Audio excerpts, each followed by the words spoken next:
È a questo punto, dopo l'incrocio che porta a San Zeno, che ti si apre immediatamente sulla tua destra il massiccio del Grappa. Dici sto arrivando a Bassano, ma improvvisamente succede qualcosa, che la visione del Grappa sta per essere totalmente occlusa, perché qui sulla destra sta nascendo qualcosa. Le colonne di cemento sono piazzate, tra un po' arriveranno i pannelli prefabbricati, il cemento occluderà per sempre quello che i viaggiatori da Padova verso Bassano sulla Valsugana hanno visto per secoli e secoli, ovvero la visione del Grappa prima di entrare a Bassano. E Bassano a questo punto perde un suo simbolo identitario, è quello che si chiama tranquillamente la cancellazione di un paesaggio. La vicenda è paradossale, un grande centro commerciale che nasce, tra le perplessità di molti, di fronte a un altro grande centro commerciale.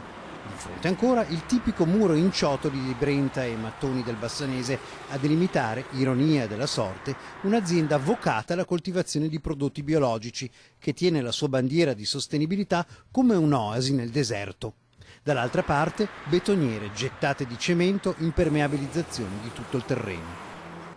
Tra l'altro questa è campagna, sono campi ricchi, sono campi che danno molto alla terra e a chi la coltiva, e questo era un campo fino a pochi mesi fa. Ecco quello che si dice il consumo di suolo. Il centro commerciale arriverà quindi dopo aver divorato campi e paesaggio in pochi mesi.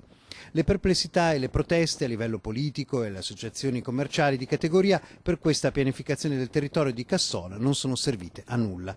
Se timbri e autorizzazioni lo permettono, nessuno potrà fermare la retorica del centro commerciale uguale posti di lavoro, laddove gli esempi che arrivano da oltreoceano raccontano di un arretramento di queste strutture colpite dal mondo che cambia e dagli acquisti online. Ma nel frattempo il territorio e il paesaggio è scomparso per sempre.